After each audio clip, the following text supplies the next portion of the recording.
Hi students, welcome to the ASPN classes. So ಇವತ್ತಿನ ದಿವಸ ನಾನು ನಿಮ್ಮ ಮಾಡೆಲ್ ಕ್ವೆಶ್ಚನ್ ಪೇಪರ್ 1 ನ ಸಾಲ್ವ್ ಮಾಡ್ತಾ ಇದ್ದೀನಿ. ಸೊ ಅದರಲ್ಲಿ ಆಲ್ರೆಡಿ MCQs ಮತ್ತೆ fill in the blanks ನ ಕಂಪ್ಲೀಟ್ ಮಾಡಿದೆ. ಅಂದ್ರೆ ಫಸ್ಟ್ 1 to 20 ಕ್ವೆಶ್ಚನ್ಸ್ ನ ನಾನು ಆಲ್ರೆಡಿ ಕಂಪ್ಲೀಟ್ ಮಾಡಿದ್ದೀನಿ. ಸೊ ಇವತ್ತಿನ ದಿವಸ ನಾನು 2 ಮಾರ್ಕ್ಸ್ ಕ್ವೆಶ್ಚನ್ಸ್ ನ ಸಾಲ್ವ್ ಮಾಡ್ತಾ ಇದ್ದೀನಿ ಸ್ಟೂಡೆಂಟ್ಸ್. ಓಕೆ, ಸೊ 2 ಮಾರ್ಕ್ಸ್ ಅಲ್ಲಿ ಬರುವಂತ ಪ್ರತಿಯೊಂದು ಕ್ವೆಶ್ಚನ್ ನ ಸಾಲ್ವ್ ಮಾಡೋಣ. ಅದನ್ನ ಕ್ಲಿಯರ್ ಆಗಿ ಎಕ್ಸ್ಪ್ಲೇನ್ ಕೂಡ ಮಾಡ್ತಾ ಇದ್ದೀನಿ. ಸೊ ಬನ್ನಿ ನೋಡೋಣ ಯಾವ ತರ ಇದೆ ಫಸ್ಟ್ ಕ್ವೆಶ್ಚನ್ ಅಂತ. ಓಕೆ ಸ್ಟೂಡೆಂಟ್ಸ್, ನೋಡಿ ಇಲ್ಲಿ ಫಸ್ಟ್ ಕ್ವೆಶ್ಚನ್ ಏನಪ್ಪಾ ಇದೆ ಅಂದರೆ ಇದು 6 ಬರೆಯುವಂಥದ್ದು ಇರುತ್ತೆ, 2 ಮಾರ್ಕ್ಸ್ ಅದು ಪಾರ್ಟ್ ಬಿ ಅಲ್ಲಿ ಬರುವಂಥದ್ದು. ಸೊ ಟೋಟಲ್ 9 ಕ್ವೆಶ್ಚನ್ ಕೊಡ್ತಾರೆ. ನಾನು ಎಲ್ಲ 9 ಕ್ವೆಶ್ಚನ್ನ ಸಾಲ್ವ್ ಮಾಡ್ತಾ ಇದ್ದೀನಿ. ಓಕೆನಾ? ಸೊ ನೋಡಿ ಫಸ್ಟ್ ಕ್ವೆಶ್ಚನ್ ಏನಿದೆ ಅಂದರೆ ಇನ್ವರ್ಸ್ ಟ್ರಿಗ್ನೋಮೆಟ್ರಿ ಮೇಲೆ ಬರುವಂಥದ್ದು. Show that sine inverse of 2x root of 1 - x² is equals to ನಾವು ಇದನ್ನು ಪ್ರೂವ್ ಮಾಡಬೇಕಾಗಿರೋದು. ಸೊ ಹಾಗಾಗಿ ನಾನು ಎಲ್ಲಿ LHS ರಿಸಲ್ಟ್ನ ತೊಗೊತಾ ಇದ್ದೀನಿ. ಏನಿದೆ LHS result? Sine inverse of 2x root of 1 - x². Okay, ಇಲ್ಲಿ ನಾನು ಏನು ಮಾಡ್ತಾ ಇದ್ದೀನಿ ಅಂದರೆ ಸ್ಟೂಡೆಂಟ್ಸ್, ಇಲ್ಲಿ ಸಬ್ಸ್ಟಿಟ್ಯೂಷನ್ನ ತೊಗೊಳ್ತಾ ಇದ್ದೀನಿ. ನಾನು ಏನು ಸಬ್ಸ್ಟಿಟ್ಯೂಷನ್ ತೊಗೋತಾ ಇದ್ದೀನಿಪ್ಪ ಅಂತಂದರೆ ಟು ಸೈನ್ ಟೀಟಾ ಅಂತ ನಾನು ತೊಗೊತಾ ಇದ್ದೀನಿ. Okay, so x is equals to sine theta ತೊಗೊಂಡ್ರೆ ಇದು ರಿಸಲ್ಟ್ಸ್ ಏನಾಗುತ್ತೆ ನೋಡ್ತಾ ಹೋಗಿ. ಸೈನ್ ಇನ್ವರ್ಸ್ ಆಫ್ ಎಕ್ಸ್ ಇದ್ದಲ್ಲಿ ನಾನು ಏನಾಗ್ತಾ ಇದ್ದೀನಿ, ಸೈನ್ ಟೀಟಾ ಹಾಕ್ತಾ ಇದ್ದೀನಿ. ಅಗೇನ್ ರೂಟ್ ಆಫ್ 1 - x ಇದ್ದಲ್ಲಿ ಸೈನ್ ಟೀಟಾ ಹಾಕಿದರೆ ಸೈನ್ ಸ್ಕ್ವೇರ್ ಟೀಟಾ ಆಗುತ್ತೆ. ಕರೆಕ್ಟ್ ಅಲ್ವಾ? ಓಕೆ, ಸೊ ಇಲ್ಲಿ ಒಂದು ಅಬ್ಸರ್ವ್ ಮಾಡಿ, ಇಲ್ಲಿ ನಮಗೆ ಫಾರ್ಮುಲಾ ಸಿಗ್ತಾ ಇದೆ. Root of 1 - sine square theta 10th ಸ್ಟ್ಯಾಂಡರ್ಡಲ್ಲಿ ನಾವು ಸ್ಟಡಿ ಮಾಡಿದ್ವಿ ನೋಡಿ. Sine square theta plus cos square theta is equals to 1 ಅಂತ ಹೇಳಿ. ನಮಗೆ ಇಲ್ಲಿ ಸೈನ್ ಸ್ಕ್ವೇರ್ ಟೀಟಾ ಮೈನಸ್ ಆಗಿದೆ ಅಂದರೆ ಇದನ್ನು ಈ ಕಡೆ ಶಿಫ್ಟ್ ಮಾಡ್ಕೊಳ್ಳೋಣ. ಅಂದರೆ ಏನಾಗುತ್ತೆ, cos square theta is equals to 1 plus ಇದು ಈ ಕಡೆ ಬಂದರೆ ಮೈನಸ್ ಆಗುತ್ತೆ, ಅಂದರೆ ಸೈನ್ ಸ್ಕ್ವೇರ್ ಟೀಟಾ ಆಗುತ್ತೆ. ಅದಾದಮೇಲೆ ನಾನು ಏನು ಮಾಡ್ತಾ ಇದ್ದೀನಿ, ಸ್ಕ್ವೇರ್ ರೂಟ್ನ ಕ್ಯಾನ್ಸಲ್ ಮಾಡ್ತಾ ಇದ್ದೀನಿ. ಸ್ಕ್ವೇರ್ ರೂಟ ಕ್ಯಾನ್ಸಲ್ ಆಗುತ್ತೆ. ಹಾಗಾಗಿ ನಾನು ಎರಡು ಕಡೆ ಸ್ಕ್ವೇರ್ ರೂಟ್ನ ಅಪ್ಲೈ ಮಾಡ್ಕೊಂಡ್ಮೇಲೆ ಇವೆರಡು ಕ್ಯಾನ್ಸಲ್ ಆಗಿಬಿಡ್ತು. ಉಳಿತೇನು 1 - sine square theta is equals to cos theta ಉಳಿಯುತ್ತಲ್ವಾ. ಅಂದರೆ ಈ ಜಾಗದಲ್ಲಿ ನಾನು ಕಾಸ್ ಟೀಟಾ ಬರೀಬೋದು. ಓಕೆ, ಸೊ ಅದನ್ನು ಇಲ್ಲಿ ಅಪ್ಲೈ ಮಾಡೋಣ. Sine inverse of 2 sine theta as it is ಬರ್ಕೊಂಡು ಈ ಜಾಗದಲ್ಲಿ ನಾನೇನು ಅಪ್ಲೈ ಮಾಡ್ತಾ ಇದ್ದೀನಿ, ಈಗ ಸ್ಕ್ವೇರ್ ರೂಟ್ ಸ್ಕ್ವೇರ್ ಕ್ಯಾನ್ಸಲ್ ಆಗಿ ಜಸ್ಟ್ ಕಾಸ್ ಟೀಟಾ ಉಳಿದಿರುವಂಥದ್ದು. ಓಕೆ, ಕಾಸ್ ಟೀಟಾ ಬರೀತೀನಿ. ಇದಾದಮೇಲೆ ನೋಡಿ ಟಿಗ್ನೋಮೆಟ್ರಿ ಫಾರ್ಮುಲಾನೇ ಇದೆ.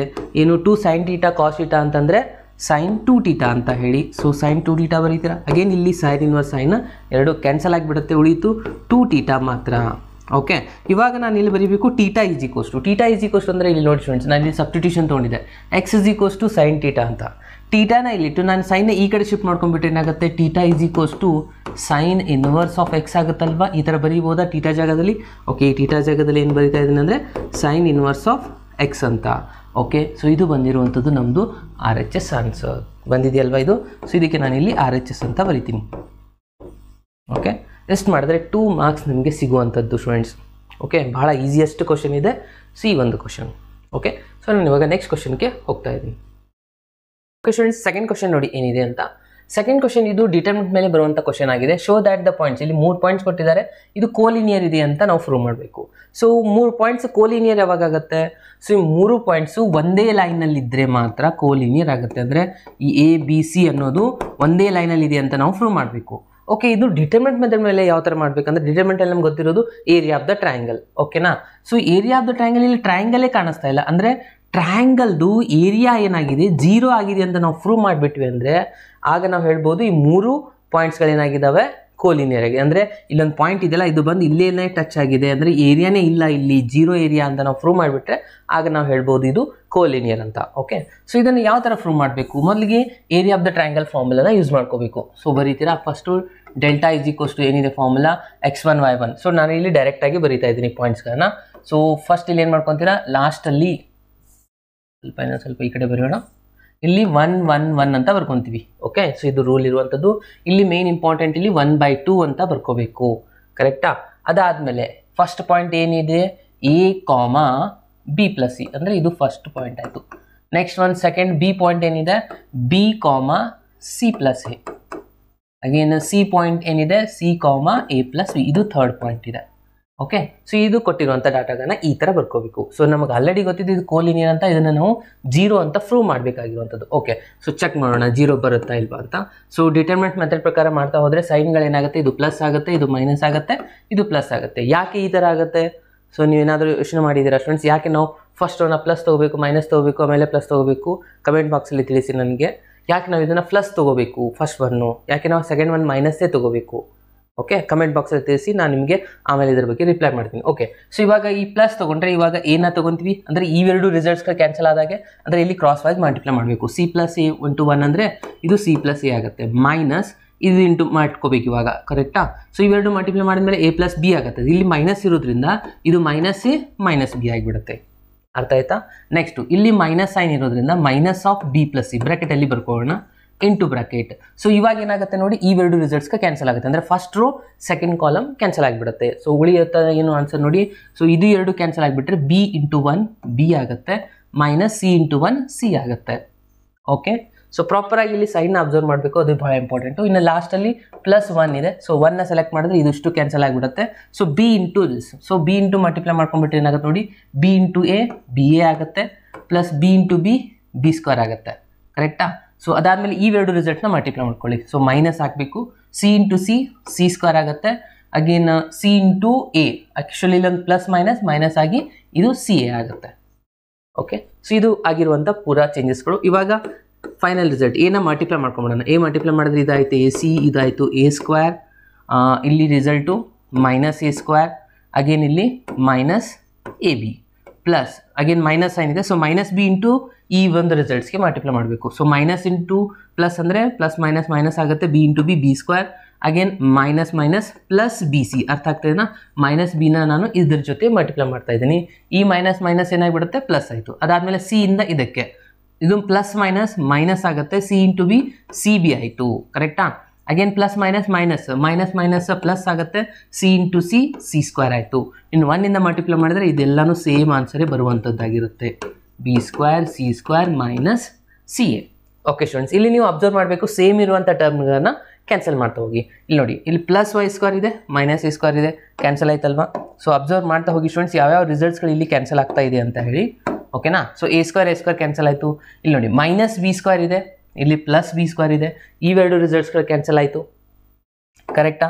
ಸೊ ಇಲ್ಲಿ ನಾವು ಕೇರ್ಫುಲ್ಲಾಗಿ ಅಬ್ಸರ್ವ್ ಮಾಡಬೇಕಾಗಿರುವಂಥದ್ದು ಏನಪ್ಪ ಅಂತಂದರೆ ಸೇಮ್ ಟರ್ಮ್ಗಳನ್ನ ಕ್ಯಾನ್ಸಲ್ ಮಾಡ್ತಾ ಹೋಗಬೇಕು. ಓಕೆ, ಅದಾದಮೇಲೆ ಸಿ ಸ್ಕ್ವೇರ್ ಒಂದಿದೆ, ಇಲ್ಲಿ ಪ್ಲಸ್ ಸಿ ಸ್ಕ್ವೇರ್ ಇದೆ, ಇಲ್ಲಿ ಮೈನಸ್ ಸಿ ಸ್ಕ್ವೇರ್, ಈ ಎರಡು ರಿಸಲ್ಟ್ಸ್ಗಳು ಕೂಡ ಕ್ಯಾನ್ಸಲ್ ಆಯಿತು. ಇನ್ನು ಉಳಿದಿರೋ ನೆಕ್ಸ್ಟ್ ನೋಡಿ, ಎ ಸಿ ಇದೆ, ಪ್ಲಸ್ ಎ ಸಿ ಇದೆ. ಸೊ ಪ್ಲಸ್ ಎ ಸಿ ಇದೆ ಅಂದರೆ ಮೈನಸ್ ಎ ಸಿ ಲಾಸ್ಟಲ್ಲಿ ಇದೆ. ಸೊ ಇವೆರಡು ಕ್ಯಾನ್ಸಲ್ ಆಯಿತು. ಸೊ ಇದೆಲ್ಲನೂ ಕ್ಯಾನ್ಸಲ್ ಆಗ್ತದೆ. ನೋಡಿ, ಮೈನಸ್ ಎ ಬಿ ಇದೆ ಅಂತಂದರೆ ಪ್ಲಸ್ ಎ ಬಿನ ಕ್ಯಾನ್ಸಲ್ ಮಾಡ್ಕೋಬೇಕು, ಇಲ್ಲಿದೆ. ಅದಾದಮೇಲೆ plus b C minus C B. So ಇವೆರಡೂ ಕ್ಯಾನ್ಸಲ್ ಆಯಿತು, ಅಂದರೆ ಎಲ್ಲ ರಿಸಲ್ಟ್ಸ್ಗಳು ಕ್ಯಾನ್ಸಲ್ ಆಯಿತು. ಲಾಸ್ಟಲ್ಲಿ ಆನ್ಸರ್ ಏನು ಬಂತು, 0 ಬಂತು. ಸೊ ಲಾಸ್ಟಲ್ಲಿ ಆನ್ಸರ್ 0 ಬಂದ್ರೇ ನಾವು ಹೇಳಬೇಕು A B and C are collinear. ಇಲ್ಲ ಅವ್ರು ಕ್ವಶನಲ್ಲೇ ಕೇಳಿದ್ದಾರೆ. ಸೊ ಈ 3 ಪಾಯಿಂಟ್ಸ್ ಕೋಲಿನಿಯರ್ ಇದಾವ ಇಲ್ಲ ಅಂತ ಹೇಳಿ. ಸೊ ನಾವಿಲ್ಲಿ ಬರೀಬೇಕಾಗಿರುವಂಥದ್ದು ಕೋಲಿನಿಯರ್. ಎಷ್ಟು ಬರ್ತದೆ ನಿಮಗೆ ಮತ್ತೆ 2 ಮಾರ್ಕ್ಸ್ ಸಿಗುವಂಥದ್ದು.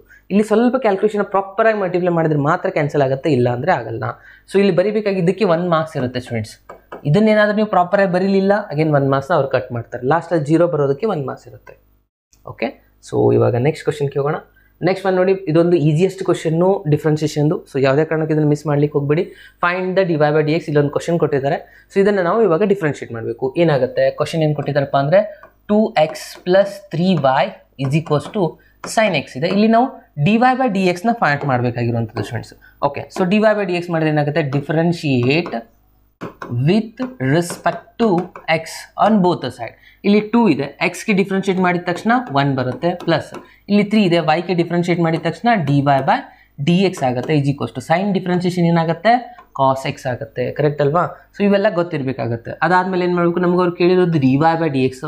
ಸೊ ಇಲ್ಲಿ 3 dy ಬೈ ಡಿ ಎಕ್ಸ್ನ ಇಲ್ಲೇ ಬರೋದು, ಇಲ್ಲಿ ಉಳಿದಿರೋದೇನು 2 × 1 2 ಆಗುತ್ತೆ. 2ನ ನಾನು ಈ ಕಡೆ ತಗೋತೀನಿ, ಆಗೇನಾಗುತ್ತೆ ಕಾಸ್ ಎಕ್ಸ್ - 2 ಆಗುತ್ತೆ. Final answer dy by D x = cos x - 2. ಇದು 3 ಏನಾಗಿದೆ 8 ಆಗಿದೆ. ಸೊ ಈ ಕಡೆ ಬಂದುಬಿಟ್ರೆ ಏನಾಗುತ್ತೆ, ಡಿವೈಡ್ ಬೈ ಆಗುತ್ತೆ. ಸೊ ಡಿವೈಡ್ ಬೈ 3 ಎಷ್ಟು ಮಾಡಿದ್ರೆ ಈ ಆನ್ಸರ್ ಇಲ್ಲಿಗೆ ಕಂಪ್ಲೀಟ್ ಆಯಿತು. ನೋಡಿ ಎಷ್ಟು ಈಸಿ ಇದೆ ಮಾಡಲ್ ಕ್ವಶನ್ ಪೇಪರ್ 1ನಲ್ಲಿರುವಂಥ 2 ಮಾರ್ಕ್ಸ್ ಕ್ವಶನ್ಸ್ಗಳು.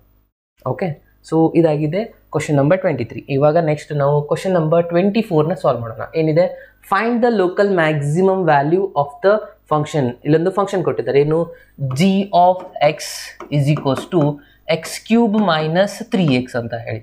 ಸೊ ಇದ್ರದ್ದು ನಾವು ಮ್ಯಾಕ್ಸಿಮಮ್ ವ್ಯಾಲ್ಯೂನ ಫೈಂಡ್ ಔಟ್ ಮಾಡಬೇಕಾಗಿರುವಂಥದ್ದು. ಅಂದರೆ ಈ ಫಂಕ್ಷನ್ ನಾವು ಡಿಫ್ರೆನ್ಷಿಯೇಟ್ ಮಾಡ್ತಾ ಹೋಗಬೇಕು. ಏನಾಗುತ್ತೆ ನೋಡಿ, ಫಸ್ಟ್ ನಾವು ಇದಕ್ಕೆ ಡಿಫ್ರೆನ್ಷಿಯೇಟ್ ಮಾಡ್ತೀವಿ. ಆಗೇನಾಗುತ್ತೆ, ಇದು x³ ಇದ್ದಿದ್ದು 3x² ಆಗುತ್ತೆ, -3x ಇದ್ದಿದ್ದು 3 as it is x differentiation 1 ಆಗುತ್ತೆ. ಸೊ ಇದು ಫಸ್ಟ್ ಡೆರಿವೇಟಿವ್. ಅದಾದಮೇಲೆ ಇನ್ನೊಂದು ಸತಿ ನಾವು ಡಿಫ್ರೆನ್ಷಿಯೇಟ್ ಮಾಡ್ಕೊಂಡ್ವಿ ಅಂದರೆ ಆಗೇನಾಗುತ್ತೆ, ಇದು 3x² ಡಿಫ್ರೆನ್ಷಿಯೇಷನ್ 2x ಅಂದರೆ ಇದು 6x ಆಗುತ್ತೆ, ಇದು 0 ಆಯಿತು. Okay, so double differentiation answer ಏನು ಬಂತು, 6x ಬಂತು. ಇವಾಗ ನಾವು ಕ್ರಿಟಿಕಲ್ ಪಾಯಿಂಟ್ನ ಫೈಂಡ್ ಮಾಡಬೇಕಂದ್ರೆ f' of sorry g dash of X is equals to 0 ಅಂತ ತಗೊಂತೀವಾ. ಓಕೆ, ಸೊ ಇದರ ಆನ್ಸರ್ ಏನು ಬಂದಿದೆ ಇಲ್ಲಿ 3x square minus 3 is equals to 0. 3 ಈ ಕಡೆ ಹೋದರೆ 3x square is equals to plus 3x square is equals to 3 ಒಂದು ಈ ಕಡೆ ಬಂದರೆ 3 ಡಿವೈಡ್ ಬೈ 3 ಅಂದರೆ ಆನ್ಸರ್ 1 ಆಗುತ್ತೆ. ಅಲ್ಲಿ ಎಕ್ಸ್ ಸ್ಕ್ವೇರ್ ಇದೆ, so x is equals to ಮಾಡಿದ್ರೆ ಪ್ಲಸ್ ಆರ್ ಮೈನಸ್ 1 ಆನ್ಸರ್ ಬಂತು ಕ್ರಿಟಿಕಲ್ ಪಾಯಿಂಟ್. ಈ ಪಾಯಿಂಟ್ನ ತಗೊಂಡು ನಾವು ಇವಾಗ ಚೆಕ್ ಮಾಡ್ಕೋಬೇಕು ಲೋಕಲ್ ಮ್ಯಾಕ್ಸಿಮಮ್ ಆರ್ ಮಿನಿಮಮ್, ಅಂದರೆ ಅದೆಲ್ಲಿ ಡಿಸೈಡ್ ಆಗುತ್ತೆ ಡಬಲ್ ಡಿಫ್ರೆನ್ಷಿಯೇಷನಲ್ಲಿ. ಸೊ ನೋಡಿ ಇವಾಗ +1 ಅನ್ನು ತೊಗೊಂಡ್ರೆ ಇಲ್ಲಿ ಎಕ್ಸ್ ಜಾಗದಲ್ಲಿ ಹಾಕಿದ್ರೆ ಏನಾಗುತ್ತೆ 6 ಆಗುತ್ತೆ. ಅವಾಗ ಏನಾಯ್ತು ಇದು ಗ್ರೇಟರ್ ದ್ಯಾನ್ 0 ಆಗುತ್ತೆ. ಅದೇ -1 ಹಾಕಿದೆ ಅಂದರೆ ಏನಾಗುತ್ತೆ ನೋಡಿ, ಜಿ ಡಬಲ್ ಡ್ಯಾಶಲ್ಲೇ ಹಾಕಬೇಕು ಆ ಒಂದು ಪಾಯಿಂಟ್. ಯಾವುದು -1 ನಾನು ಹಾಕಿದೆ ಅಂತ ಅನ್ಕೊಳ್ಳಿ, ಆಗೇನಾಗುತ್ತೆ 6 ಇಂಟು -1 ಇದು ಆನ್ಸರ್ ಆಗುತ್ತೆ -6. ಅಂದರೆ ಇದೇನಾಗಿದೆ less than 0. So less than 0 ಅಂದರೆ ಅದೇನಾಗಿರುತ್ತೆ ಲೋಕಲ್ ಮ್ಯಾಕ್ಸಿಮಮ್ ಆಗಿರುತ್ತೆ. ಸೊ ಲೋಕಲ್ ಮ್ಯಾಕ್ಸಿಮಮ್ ಆಗಿದ್ರೆ ಲೋಕಲ್ ಮ್ಯಾಕ್ಸಿಮಮ್ ವ್ಯಾಲ್ಯೂ ಅವರು ಕೇಳಿದ್ದಾರೆ, ಲೋಕಲ್ ಮ್ಯಾಕ್ಸಿಮಮ್ ವ್ಯಾಲ್ಯೂ ಅಂತ ಹೇಳಿ. ಸೊ ಅದನ್ನು ಯಾವ ಥರ ಮಾಡಬೇಕು, ಸೊ ನಮಗೆ ಇವಾಗ ಗೊತ್ತಾಯ್ತು ಇದು ಪಾಯಿಂಟ್ ಇದೆ ಅಂತ ಹೇಳಿ. ಈ ಪಾಯಿಂಟಲ್ಲಿ ಏನಾಗ್ತಾ ಇದೆ ಲೆಸ್ ದ್ಯಾನ್ ಬಂದರೆ ಇದು ನಾವು ಅಪೋಸಿಟ್ ತೊಗೋಬೇಕು ಲೋಕಲ್ ಮ್ಯಾಕ್ಸಿಮಮ್, ಅದೇ ಗ್ರೇಟರ್ ಬಂದರೆ ಲೋಕಲ್ ಮಿನಿಮಮ್ ಅಂತ ತೊಗೊಳ್ಳೋದಾಗುತ್ತೆ. ಸೊ ಅವ್ರ ಕ್ವಶನ್ ಕೇಳಿರೋ ಪ್ರಕಾರ ನಾವಿಲ್ಲಿ ಲೋಕಲ್ ಮ್ಯಾಕ್ಸಿಮಮ್ ವ್ಯಾಲ್ಯೂ ಏನಾಗುತ್ತಪ್ಪ ಅಂದರೆ ಕ್ವಶನ್ ಏನಿದೆಯಲ್ಲ ಇದರಲ್ಲಿ ಇವಾಗ ಏನು ಪಾಯಿಂಟ್ ಬಂದಿದೆ ನೋಡಿ, ಜಿ ಆಫ್ ಎಕ್ಸ್ ಅಲ್ಲಿ, ಸಾರಿ ಜಿ ಡ್ಯಾಶ್ ಅಲ್ಲ ಜಿ ಆಫ್ ಎಕ್ಸ್ ಅಲ್ಲಿ, ಜಿ ಆಫ್ ಎಕ್ಸ್ ಎಕ್ಸ್ ಜಾಗದಲ್ಲಿ ಏನು ಬಂದಿದೆ ಇವಾಗ ಪಾಯಿಂಟ್, ನಮಗೆ ಯಾವ ಪಾಯಿಂಟಲ್ಲಿ ಅದು ಲೋಕಲ್ ಮ್ಯಾಕ್ಸಿಮಮ್ ವ್ಯಾಲ್ಯೂ ಇದೆ ಅಂದರೆ -1, ಅದನ್ನು ನಾವೇ ಹಾಕಬೇಕು. ಎಕ್ಸ್ ಕ್ಯೂಬ್ ಎಕ್ಸ್ ಜಾಗದಲ್ಲಿ ನಾನು ಏನು ಹಾಕಬೇಕು ಇವಾಗ 1 cube -3 into -1. So -1 cube answer ಏನಾಗಿಬಿಡುತ್ತೆ -1 ಆಗುತ್ತೆ, ಯಾಕಂದರೆ 3 ಸತಿ ಮೈನಸ್ ಮಾಡಿದರೆ ಆಗ ಒಂದು ಮೈನಸ್ ಬರುತ್ತೆ. ಮೈನಸ್ ಇದೇನಾಯಿತು +3 ಆಯಿತು. 3 - 2 1 ಮಾಡಿದರೆ 2 ಈಸ್ ದ ಆನ್ಸರ್. ಇದಾಗಿದೆ ನಿಮ್ಮದು ಲೋಕಲ್ ಮ್ಯಾಕ್ಸಿಮಮ್ ವ್ಯಾಲ್ಯೂ. ಎಷ್ಟು ಮಾಡಿದೆ ನೋಡಿ, ಆರಾಮಾಗಿ ಅಪ್ಲಿಕೇಶನ್ ಆಫ್ ಡೆರಿವೇಟಿವ್ನು ಡಿಫಿಕಲ್ಟ್ ಇದೆ ಅಂತ ಅನ್ಕೋತಾರೆ, ಇಷ್ಟು ಈಸಿ ಕ್ವಶನ್ನು 2 ಮಾರ್ಕ್ಸಲ್ಲಿ ಕೂಡ ಸಾಲ್ವ್ ಮಾಡ್ಬೋದು. ಅರ್ಥ ಆಯ್ತಲ್ವಾ ಫ್ರೆಂಡ್ಸ್? ಎಸ್. ಸೊ ನಾನು ಇವಾಗ ನೆಕ್ಸ್ಟ್ ಕ್ವಶನ್ಗೆ ಹೋಗ್ತಾ ಇದ್ದೀನಿ. Question number 25. Okay, question number 25 ಇರುವಂಥದ್ದು ಇದು integrate integration of sin 3x into cos 4x ಅಂತ ಕೊಟ್ಟಿದ್ದಾರೆ. ಇದಕ್ಕೆ ನಾವು ಇಂಟಿಗ್ರೇಟ್ ಮಾಡಬೇಕು. ಓಕೆ, ಸೊ ಯಾವ ಥರ ಮಾಡಬೇಕಂದ್ರೆ ಫಸ್ಟ್ ಇಲ್ಲಿ ನಾನು ಕ್ವಶನ್ ಬರ್ಕೊತಾ ಇದ್ದೀನಿ, sin of 3x cos of 4x so dx. ಇಲ್ಲಿ ನಾವು ಒಂದು ಟಿಗ್ನಾಮೆಂಟ್ರಿ ಫಾರ್ಮುಲಾನ ಅಪ್ಲೈ ಮಾಡ್ಕೋಬೇಕಾಗತ್ತೆ. ಯಾವುದಪ್ಪ ಅಂತಂದರೆ ಇಲ್ಲಿ ಒಂದು ಟಿಗ್ನಾಮೆಂಟ್ರಿ ಫಾರ್ಮುಲಾನ ಬರೀತಾ ಇದ್ದೀನಿ, ಅದು ನಮಗೆ ಭಾಳ ಹೆಲ್ಪ್ ಆಗುವಂಥದ್ದು. ಯಾಕಂದರೆ sin of a cos of b ಇದ್ರದ್ದು ಒಂದು ಫಾರ್ಮುಲಾ ಇದೆ, ಅಥವಾ sin x cos y ಈ ಥರನೂ ಇನ್ನೂ ಬರೆದಿರ್ಬೋದು. ಏನಿದೆಪ್ಪ ಆನ್ಸರ್ ಅಂದರೆ 1/2 sin of a plus b plus cos of a minus b,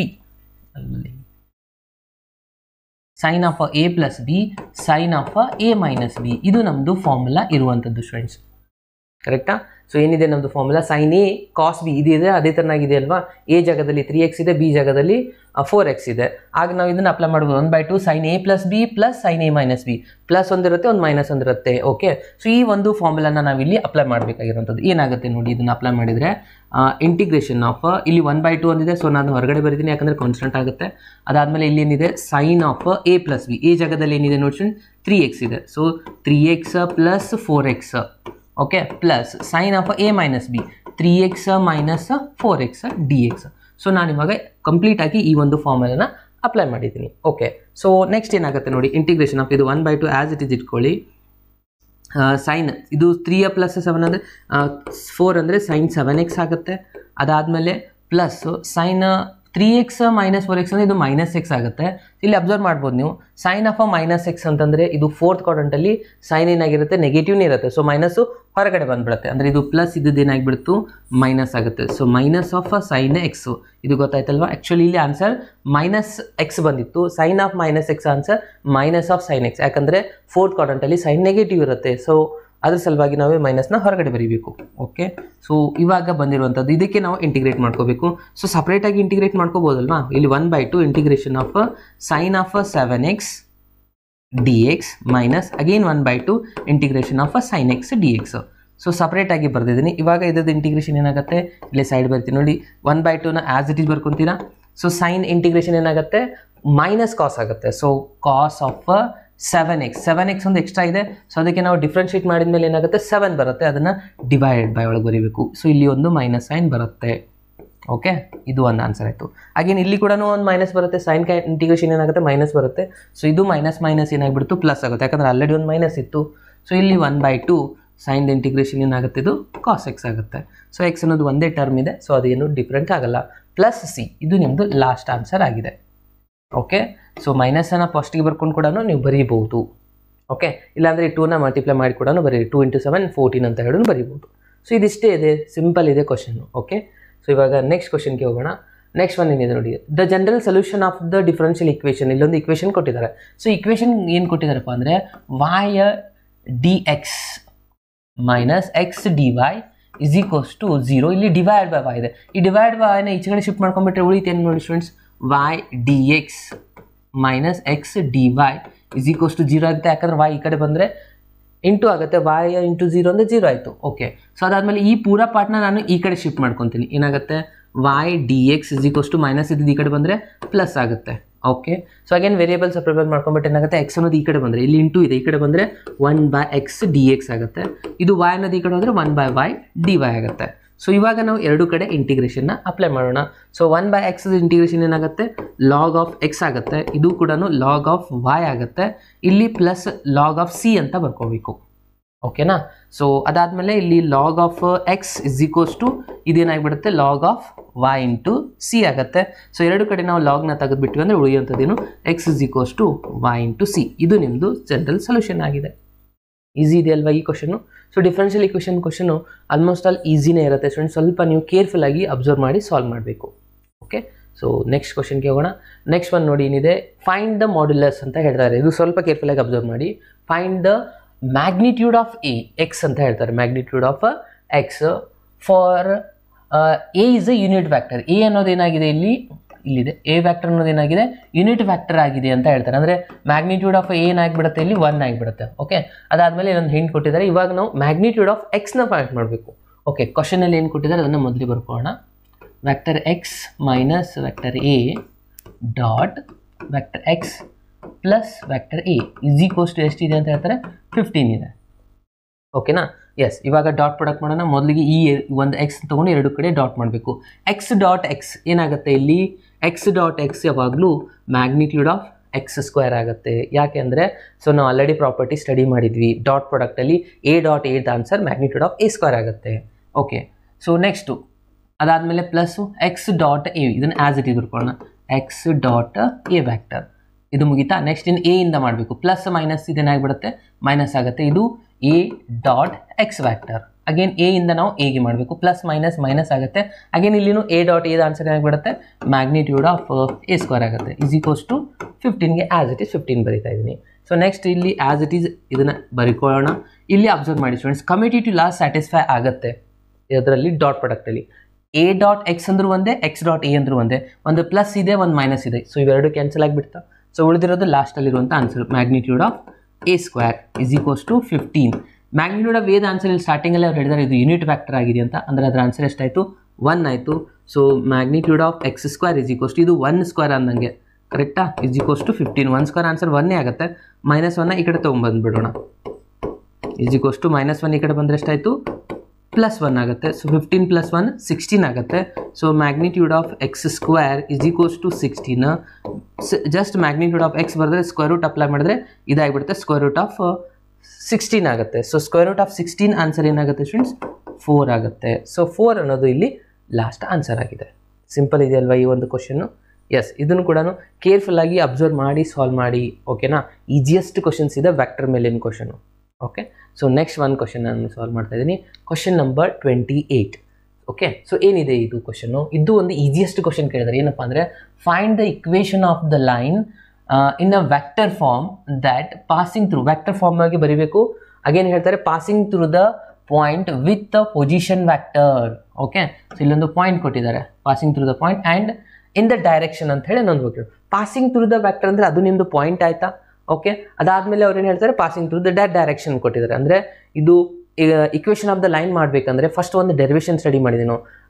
line ಏನಾಗಿದೆ, ಪಾಯಿಂಟಿಂದ ಪಾಸ್ ಆಗಿ ಹೋಗಿದೆ, ಆಮೇಲೆ parallel to the one vector. ಅಂದರೆ ಫಸ್ಟ್ ಇಲ್ಲಿ ಎ ವ್ಯಾಕ್ಟರ್ನ ನಾವು ಬರ್ಕೋಬೇಕು. ಎ ಅಂತಂದರೆ ಇದು ಪಾಯಿಂಟ್ ಎ ಆಗಿರುತ್ತೆ. ಏನು ಯಾವ ಥರ ಬರಿತಿದ್ವಿ, x1 i cap plus y1 j cap plus z1 k cap. So already ಅವರು ಕೊಟ್ಟಿದ್ದಾರೆ, ಏನಿದೆ 2i cap minus j cap plus 4k cap. So ಇದಾಗಿದೆ ಎ ವ್ಯಾಕ್ಟರ್. ಇನ್ನು ನೆಕ್ಸ್ಟ್ ಇನ್ನು ಪ್ಯಾರಲಲ್ ಟು ಬಿ ವ್ಯಾಕ್ಟರ್ ಅಂದರೆ ಡೈರೆಕ್ಷನ್ ಅಂತ ಕೊಟ್ಟಿದ್ದಾರೆ ಅವರು. ಬಿ ವ್ಯಾಕ್ಟರ್ಗೆ ಏನು ಬರಿತಿದ್ದೀವಿ ನಾವು, A I cap plus B J cap plus C K cap ಈ ಥರ ಬರ್ಕೊತಿದ್ವಿ ಜನರಲ್ ಆಗಿ. ಇದು ಕೂಡ ಆಲ್ರೆಡಿ ಅವರೇ ಕೊಟ್ಟಿದ್ದಾರೆ, ಏನಿದೆ I cap plus 2j cap minus K cap ಅಂತ ಹೇಳಿ. ಕರೆಕ್ಟ್ ಅಲ್ವಾ? ಎರಡು ಅವರೇ ಕೊಟ್ಟಿದ್ದಾರೆ. ಇನ್ನು ವೆಕ್ಟರ್ ಫಾರ್ಮ್, ವೆಕ್ಟರ್ದು ಇಕ್ವೇಷನ್ ಏನಾಗುತ್ತೆ ಹೇಳಿ ವೆಕ್ಟರ್ ಫಾರ್ಮ್ದು? Vector R is equals to position vector R is equals to A plus lambda into B ಅಂತ ಬರೀತೆ ಅಲ್ವಾ? ಸೊ ಇದು ನಮಗೆ ಗೊತ್ತಿರಬೇಕು, ಬಹಳ ಇಂಪಾರ್ಟೆಂಟ್ ಆಗುತ್ತೆ. ಓಕೆ, ಇದರಲ್ಲಿ ನಾವು ಫಿಲ್ಅಪ್ ಮಾಡ್ತಾ ಹೋಗೋಣ. Vector R is equals to A vector ಏನಿದೆ, ಎ ವ್ಯಾಕ್ಟರ್ ಇದೆ ಇಲ್ಲಿ ಕೊಟ್ಟಿರುವಂಥದ್ದು 2i cap minus J cap plus 4k cap. So ಇದು ಎ ವ್ಯಾಕ್ಟರ್ ಆಗಿದೆ. ಪ್ಲಸ್ ಲ್ಯಾಂಬ್ಡಾಕ್ಕೆ ಲ್ಯಾಂಬ್ಡಾ ಬರೀತೀರಾ. ಬಿ ವ್ಯಾಕ್ಟರ್ ಏನಿದೆ ಅದನ್ನು ಬರ್ಕೋಣ. ಜಸ್ಟ್ ಕ್ವಶನಲ್ಲಿ ಇರೋದನ್ನೇ ಬರೆಯೋದು ಅಷ್ಟೇ ಇರೋದಿಲ್ಲಿ, ಏನು ಸಿಂಪ್ಲಿಫಿಕೇಶನ್ ಇಲ್ಲ, ಏನಿಲ್ಲ. ಇದಕ್ಕೆ ನಾವು ಏನಂತ ಕರಿತೀವಿ ಅಂತಂದರೆ ವೆಕ್ಟರ್ ಫಾರ್ಮ್ ಒಳಗೆ ಬರೆಯೋದು. ಇಷ್ಟು ಬರೆಯೋದಕ್ಕೆ 2 ಮಾರ್ಕ್ಸ್ ಇದೆ ನೋಡಿ. ಫಸ್ಟ್ ಇದನ್ನು ಸಿಂಪ್ಲಿಫೈ ಮಾಡಿ ಬರೆದ್ಬಿಡೋದು ಅಷ್ಟೇ. ಓಕೆನಾ? Easiest question. ಫಾರ್ಮುಲಾಗೆ 1 ಮಾರ್ಕ್ಸ್, ಇದಕ್ಕೊಂದು ಮಾರ್ಕ್ಸ್ ಇರುತ್ತೆ ಅಷ್ಟೇ. ಓಕೆ, ಸೊ ನೆಕ್ಸ್ಟ್ ಒಂದು ಕ್ವಶನ್ ಹೋಗೋಣ. ಓಕೆ, ಸೊ ಏನಿದೆ, prove that E and F are independent event ಅಂತ ಹೇಳ್ತಾರೆ. ಏನು ಹೇಳಿದ್ರೆ ಇ ಆ್ಯಂಡ್ ಎಫ್ ಇಂಡಿಪೆಂಡೆಂಟ್ ಇವೆ ಅಂತ ನಾವು ಪ್ರೂವ್ ಮಾಡಬೇಕು. So that are events E and F dash ಅಂತ ಹೇಳ್ತಾರೆ. ಇ ಆ್ಯಂಡ್ ಎಫ್ ಡ್ಯಾಶ್ ಕೂಡ ಇಂಡಿಪೆಂಡೆಂಟ್ ಇದೆ ಅಂತ ಪ್ರೂವ್ ಮಾಡಬೇಕು. Okay, so E and F are independent ಯಾವಾಗ ಆಗುತ್ತೆ ಹೇಳಿ? Probability of. ಸೊ ನಾವು ಆಲ್ರೆಡಿ ಸ್ಟಡಿ ಮಾಡಿದ್ವಿ, ಏನು ಇಂಡಿಪೆಂಡೆಂಟ್ ಇವೆಂಟ್ ಅಂದರೆ E intersection F is equals to probability of E into probability of F ಬರಬೇಕು. ಆಗ ನಾವು ಹೇಳ್ತೀವಿ E and F are independent event ಅಂತ. ಈ ಒಂದು ಹಿಂಟ್ನ ತಗೊಂಡು ನಾವು E and F dash are also independent ಅಂತ ಪ್ರೂವ್ ಮಾಡಬೇಕು. ಈ ಒಂದು ಕ್ವಶನ್ ನಾವು ಪ್ರೂವ್ ಮಾಡಬೇಕಂದ್ರೆ ಇದು ಕಂಡೀಷನ್ ನಮ್ಗೆ ಗೊತ್ತಿರಬೇಕು. ಹಾಗೆ ಈ ಒಂದು ವೆನ್ ಡಯಾಗ್ರಾಮ್ ಕೂಡ ಗೊತ್ತಿರಬೇಕು ಸ್ಟೂಡೆಂಟ್ಸ್. ಡ್ರಾ ಮಾಡ್ಬೇಕಂತ ಏನಿಲ್ಲ. ಸೊ ಇಲ್ಲಿ ನಾವು ಒಂದಿಷ್ಟು ಯೂಸ್ ಮಾಡ್ಕೊಂಡು ಸಾಲ್ವ್ ಮಾಡಬೇಕಾಗತ್ತೆ. ಏನಂತಂದರೆ ಇಲ್ಲಿ ನಾನು ಇ ಇಸ್ ಈಕ್ವಲ್ಸ್ ಟು ಬರಿತಾ ಇದ್ದೀನಿ. ಏನಪ್ಪ ಅಂತಂದರೆ ಇಲ್ಲಿ ನೀವು ಡಯಾಗ್ರಾಮ್ ನೋಡ್ತಾ ಇದ್ದೀರಿ, E intersection F dash union again ನಾನು ಇಲ್ಲಿ ಏನು ತಗೋತಾ ಇದ್ದೀನಿ ಅಂದರೆ ಇ ಇಂಟರ್ಸೆಕ್ಷನ್ ಎಫ್ ಅಂತ ತಗೋತಾ ಇದ್ದೀನಿ. ಇವೆರಡೂ ಕೂಡಿಸಿದ್ಮೇಲೆ ಇ ಬರುತ್ತಾ ಅಲ್ವಾ? ಎಸ್, ಅಬ್ಸರ್ವ್ ಮಾಡಿ. ನಾನು ನಿಮಗೆ ಲಾಸ್ಟ್ ಪ್ರೊಬ್ಯಾಬಿಲಿಟಿ ಕ್ಲಾಸಲ್ಲಿ ಕೂಡ ನಾನು ನಿಮ್ಗೆ ಹೇಳಿದ್ದೆ, ಇ ಇಂಟರ್ಸೆಕ್ಷನ್ ಎಫ್ ಡ್ಯಾಶ್ ಅಂತಂದರೆ ಈ ಒಂದು ಶೇಡ್ ಮಾಡಿದಾರಲ್ಲ ಅದಕ್ಕೆ ನಾವು ಕರಿತೀವಿ. ಇದಕ್ಕೆ ಇನ್ನೊಂದು ಹೆಸರು ಕೂಡ ಇದೆ, ಇ ಮೈನಸ್ ಎಫ್ ಅಂತಲೂ ಕರಿತೀವಿ. Only E but not F ಅಂತ ಕರಿತೀವಿ. ಅಂದರೆ ಇ ಮಾತ್ರ ಇರೋದು, ಎಫ್ ಇರ್ಬಾರ್ದು. ಇದು ಕಾಮನ್ ಇಂಟರ್ಸೆಕ್ಷನ್ ಇದೆ. ಇವೆರಡು ಏರಿಯಾ 1 ಏರಿಯಾ 2 ಎರಡು ಕೂಡಿಸಿದ ಮೇಲೆ ಈ ಕಂಪ್ಲೀಟ್ ಇ ಬರುತ್ತಲ್ವಾ? ಸೊ ಇದನ್ನು ನಾನು ಆ್ಯಡ್ ಮಾಡಿದ ಮೇಲೆ ಈ ಒಂದು ಇ ಬರುತ್ತೆ. ಸೊ ಇವೆರಡು ಜಾಯಿಂಟ್ ಇಲ್ಲ. ಸೊ ಅದರ ಸಲುವಾಗಿ ಇ ಈಸ್ ಈಕ್ವಲ್ಸ್ ಟು ಈ ಪೂರ ಫಾರ್ಮುಲಾ ಬರೆದಿರೋದು. ಅರ್ಥ ಆಯ್ತಲ್ವಾ? ಇವಾಗ ಎರಡು ಕಡೆ ನಾನು ಪ್ರೊಬ್ಯಾಬಿಲಿಟಿನ ಅಪ್ಲೈ ಮಾಡ್ಕೋತೀನಿ ಅಂತ ಅನ್ಕೊಳ್ಳಿ. ಪ್ರೊಬ್ಯಾಬಿಲಿಟಿ ಅಪ್ಲೈ ಮಾಡಿದ್ರೆ ಇದು ಡಿಸ್ಜಾಯಿಂಟ್ ಸೆಟ್ ಇದೆ. ಸೊ ಜಸ್ಟ್ ಏನಾಗುತ್ತೆ, ಇದು E intersection F dash plus probability of E intersection F ಆಗಿಬಿಡುತ್ತೆ. ಯಾಕಂದರೆ ನೆಕ್ಸ್ಟ್ ಮೈನಸ್ ಆಫ್ ಇಂಟರ್ಸೆಕ್ಷನ್ ಬರೋದಿಲ್ಲ, ಅಲ್ಲಿ ಡಿಸ್ಜಾಯಿಂಟ್ ಸೆಟ್ ಇದೆ. ಅದಾದಮೇಲೆ ಏನು ಮಾಡ್ತೀವಿ, ಈ ರಿಸಲ್ಟ್ನ ಇಲ್ಲೇ ಇಟ್ಟು ಇದು ಪೂರಾ ರಿಸಲ್ಟ್ನ ಈ ಕಡೆ ಶಿಫ್ಟ್ ಮಾಡ್ತೀನಿ. ಇಲ್ಲೇನು ಉಳಿದಿಲ್ಲ ಅದನ್ನ ಈ ಕಡೆ ಬರೀತಾ ಇದೆ ನೋಡಿ. E intersection F dash is equals to ಈ ಪೂರಾ ಪಾರ್ಟ್ ಈ ಕಡೆ ಬಂದರೆ ಇಲ್ಲೇನಿದೆ ಆಲ್ರೆಡಿ ಪಿ ಆಫ್ ಇ ಇತ್ತು, ಇದು ಈ ಕಡೆ ಬಂದರೆ ಪ್ಲಸ್ ಇದ್ದು ಮೈನಸ್ ಆಗಿಬಿಡುತ್ತೆ. ಇ ಇಂಟರ್ಸೆಕ್ಷನ್ ಎಫ್ ಆಗುತ್ತೆ. ಅರ್ಥ ಆಯ್ತಲ್ವಾ? ಇದನ್ನು ನಾನು ಈ ಕಡೆ ತೊಗೊಂಡಿದ್ದೀನಿ, ಇದು ಆ್ಯಸ್ ಇಟ್ ಈಸ್ ಇಟ್ಟಿದ್ದೀನಿ. ಅದಾದಮೇಲೆ ನೋಡಿ ಏನಾಗುತ್ತೆ, P of E minus intersection ಇಲ್ಲಿ ನೋಡಿ ನಾವು ಹೆಂಟ್ ತೊಗೊಂಡಿದ್ವಿ, E and F are independent event ಅಂತ ಹೇಳಿದ್ದಾರೆ. ಅಂದರೆ ಇದನ್ನು ನಾನು P of E into P of F ಅಂತ ಬರಿಬೋದಲ್ವಾ? ಯಾಕಂದರೆ ಇಂಡಿಪೆಂಡೆಂಟ್ ಇವೆಂಟ್ ಕಂಡೀಷನ್ನೇ ಹೇಳುತ್ತೆ. ಸೊ ಇಂಡಿಪೆಂಡೆಂಟ್ ಇದ್ದರೆ ಅದ್ರ ಆನ್ಸರ್ ಈ ಥರ ಬರೀಬೇಕು ಅಂತ. ಇವಾಗ ಎರಡರಲ್ಲಿ ಪಿ ಆಫ್ ಇ ಕಾಮನ್ ಕಾಣಿಸ್ತಾ ಇದೆ. ಸೊ ಪಿ ಆಫ್ ಇನ ಕಾಮನ್ ತಗೊಳ್ಳಿ, ಉಳಿಯುತ್ತೆ ಇಲ್ಲಿ 1 ಉಳಿಯುತ್ತೆ, ಇಲ್ಲಿ ಪಿ ಆಫ್ ಎಫ್ ಉಳಿಯುತ್ತೆ ಸ್ಟೂಡೆಂಟ್ಸ್. ಕರೆಕ್ಟ್ ಅಲ್ವಾ?